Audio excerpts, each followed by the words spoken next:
Cover all 9,000 taste buds. Aerate it. Warm it up. Driving up that top note. That cream. Pure vanilla. Sweeteners. That's a 10.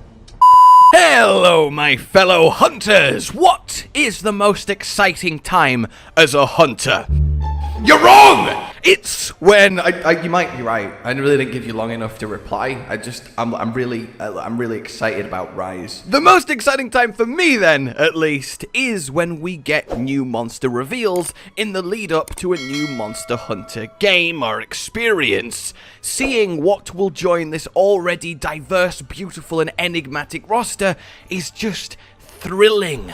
Thrilling knowing that so soon we'll have fresh creatures to stab to death and wear their skin. Truly, we hunters are friends of nature.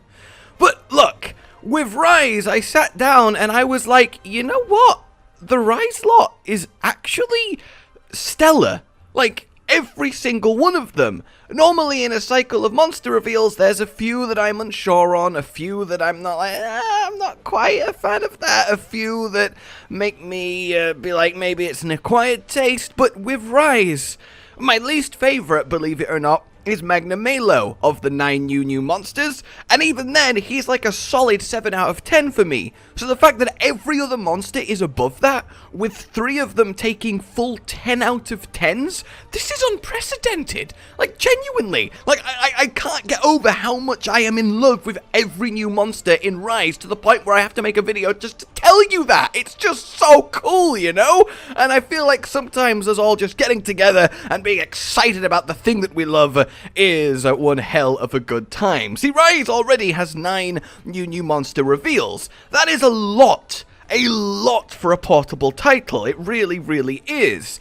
Especially as we've not seen any Elder Dragons. At minimum, there has to be at least one new Elder Dragon to serve as the final boss. You know, the Xeno'jiiva, the Shatterer Ishvalda, the Diamoralis, the Atal'Kar. So that would be at least 10, and good lord, I cannot wait to see what an Elder Dragon can do in Rise if a, air quotes, normal monster like Almudron is a fucking earthbender. God, he's so cool!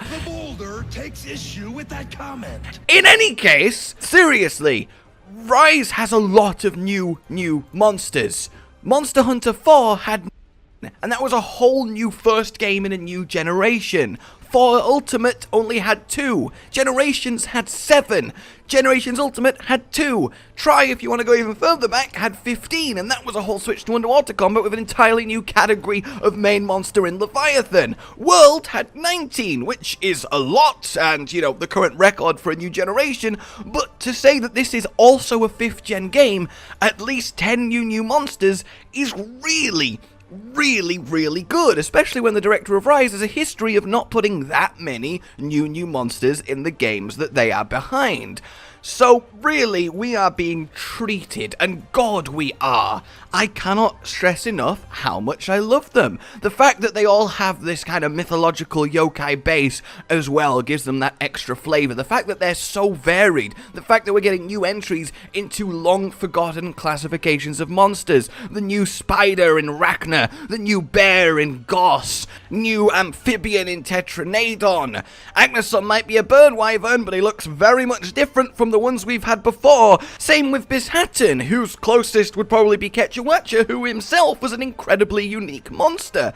All of them have so much going for them, from throwing babies at you, to generating an ice sword, to raising pillars of mud, to singing a siren song that puts you to sleep, with goddamn hellfire as their main new type of elementy attack. Can't wait to find out what that is. They are just bursting with flavor and character.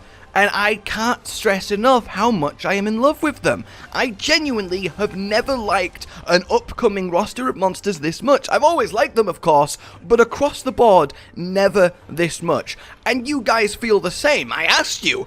Overwhelmingly, the majority of you think they all fall on average into the 8 to 10 out of 10 range. And yeah, I totally get that. They totally do. Oh, man. Yes, this entire video is just to be like, God, guys, have you noticed how good the Rise monsters are? Have you opened your eyes recently? Do you do that as a human? I know, obviously, you do. And I know, obviously, you know. But it just feels like it really needs stressing. I did a little fun experiment recently. I did a tournament between all of the monsters and had a little vote-off between them in a stream. Yes, a stream. And, well, the results are really interesting. Tetranadon beat, and yes, I know, try not to be too impressed at the overwhelmingly professional quality presentation of this experiment. So Tetranadon beat Agnesom 78 to 22.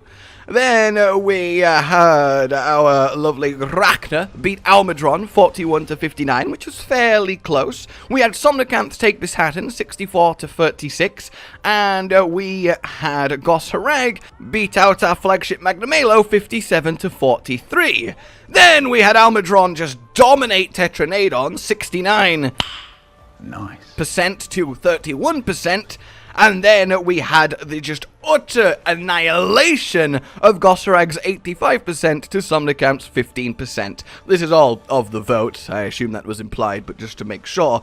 So we had what was essentially a community-voted knockout confirmation that Gossarag and Almudron are the two best monsters so far. And you know what? I agree. Those two, along with Rakna, are my 3 10 out of 10. Good lord, I adore them and cannot wait to make them genuinely, probably at minimum, part of my top 10 all time, and maybe one of them will eke into that top 5. I genuinely see it happening. And when you look what happened with them, 49 to 51, I mean, that could have gone either way. It was so close. Goss stands, you know, on top. He beat down this bracket like he beats down Tetranadon. Wait, no, please, back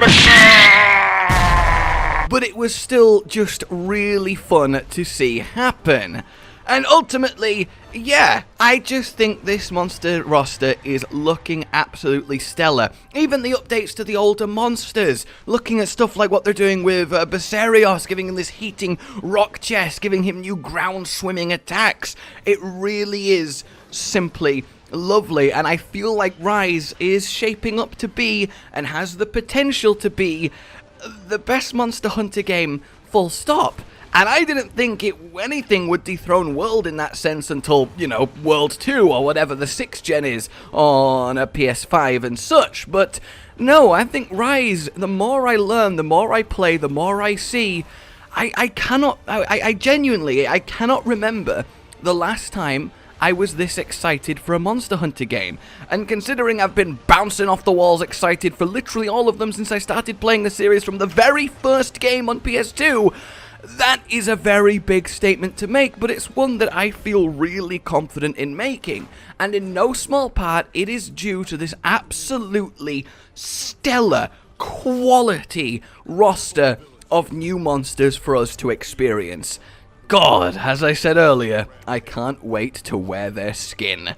Alright guys, I realize, you know, that was essentially just, I like the Rise monsters. Do you guys like the Rise monsters?